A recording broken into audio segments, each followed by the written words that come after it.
اعوذ باللہ من الشیطان الرجیم بسم اللہ الرحمن الرحیم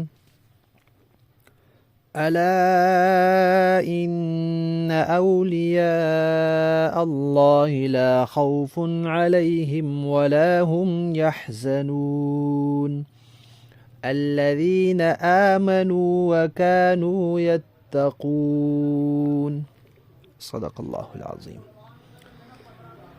11واں پارہ سورہ یونس، آیت نمبر 62 اور 63۔ اللہ تبارک و تعالی نے یہ فرمایا ہے کہ جو لوگ اللہ کے ولی ہیں، اللہ کے مقرب ہیں، انہیں کسی قسم کا کوئی اندیشہ نہیں ہوگا اور نہ ہی وہ غمگین ہوں گے۔ انسان جب اس دنیا میں اپنا وقت پورا کر لیتا ہے تو اس کی موت کا وقت آ جاتا ہے، اور موت کا منظر سخت ڈراؤنا ہے۔ بڑے بڑے لوگوں کا پتا پانی ہو جاتا ہے۔ پھر اس کے بعد قبر کی منزل ہے، وہ اس سے بھی زیادہ سخت ہے۔ اور پھر قیامت کی بڑی ہولناک گھڑی ہے، اس میں اعمال تلنے کا وقت ہے، پل صراط سے گزرنے کا وقت ہے، حساب کتاب کا وقت ہے۔ یہ بڑے مشکل مراحل ہیں۔ تو فرمایا کہ جو اللہ کے ولی ہوتے ہیں ان کے لیے کوئی خطرے کی بات نہیں ہے۔ ڈر تو ہوگا، خوف تو ہوگا اس منظر کا، لیکن فرشتے ان کو تسلی دیں گے کہ آپ کے لیے خطرہ نہیں ہے۔ رہی بات کہ اللہ کے ولی کون ہیں، فرمایا جو لوگ ایمان لائے اور پرہیزگار بنے رہے، عقیدے سارے ٹھیک کر لیے، یہ مومن ہے، اور تقوی اختیار کر لیا، ہر وہ کام جو شریعت نے لازم کیا ہے اس کو بجا لائے، ہر حرام اور مکروہ سے بچے، بس یہ تقوی ہے۔ یہ مطلب نہیں کہ کسی گناہ ہو ہی نہیں، گناہ ہو جائے تو فوراً توبہ کر لے، اور جب انسان توبہ کرتا ہے، سچی توبہ کرتا ہے، تو اس کا گناہ بھی معاف ہو جاتا ہے اور وہ اللہ تعالیٰ کا پیارا بن جاتا ہے۔ بس یہی لوگ اللہ کے مقرب ہیں، جو ایمان والے ہیں اور تقوی والے ہیں۔ ان کے لیے آخرت میں کوئی خطرہ نہیں ہے۔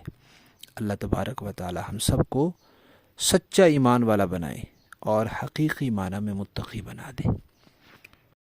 بسم اللہ الرحمن الرحیم، نحمدہ ونصلی علی رسولہ الکریم، اما بعد۔ نبی کریم صلی اللہ علیہ وسلم کے بارے میں صحابہ کرام فرماتے ہیں کہ آپ سب سے زیادہ سخاوت کرنے والے تھے، خیر کے کاموں کی، نیکی میں، مال میں، علم میں سب سے زیادہ سخاوت کرنے والے تھے۔ اور رمضان المبارک میں آپ کی سخاوت اور بھی بڑھ جاتی تھی۔ اور رمضان میں حضرت جبرائیل نبی کریم صلی اللہ علیہ وسلم کے پاس آتے تھے، قرآن سناتے تھے۔ آپ صلی اللہ علیہ وسلم کی سخاوت بارش والی ہوا سے بھی زیادہ ہو جاتی تھی۔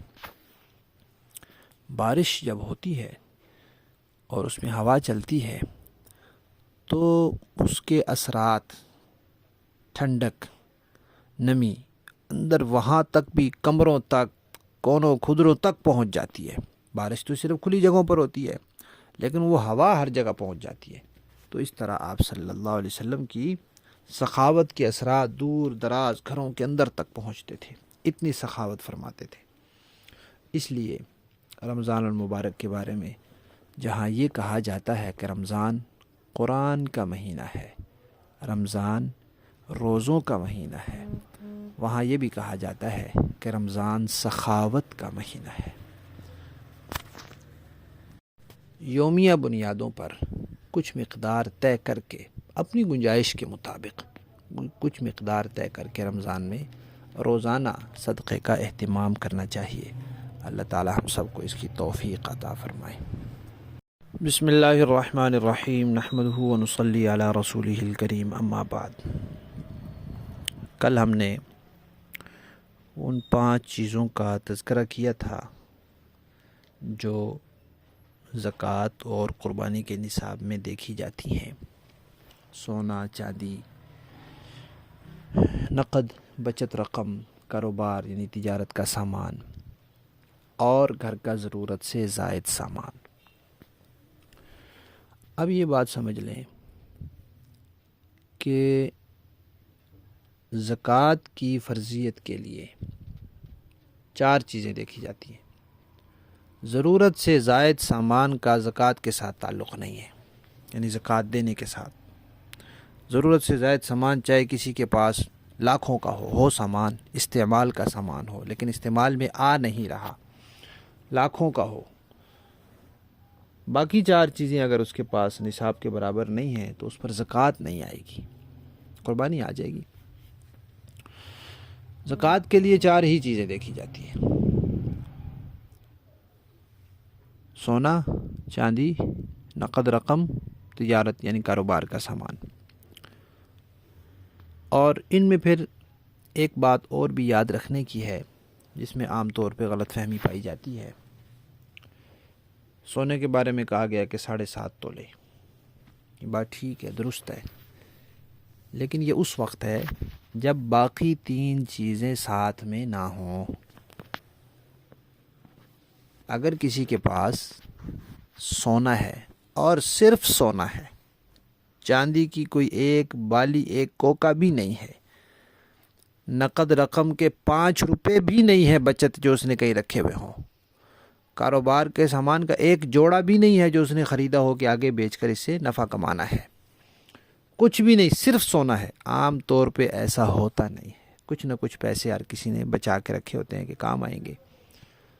ہاں، بچوں کی ملکیت میں اگر کر دیا جائے تو ہو جاتا ہے، بچوں پر ویسے زکوٰۃ نہیں آتی، لیکن پھر بھی اگر کسی کے پاس ہو، صرف سونا ہو، باقی 3 چیزیں نہ ہوں، تو اس کے لیے پھر یہ مسئلہ ہے کہ سونے کا وزن دیکھا جائے گا، مقدار دیکھی جائے گی کہ 7.5 تولے سے کم ہے تو زکوٰۃ نہیں ہے، 7.5 تولے ہو گیا تو اب زکوٰۃ فرض ہو گئی۔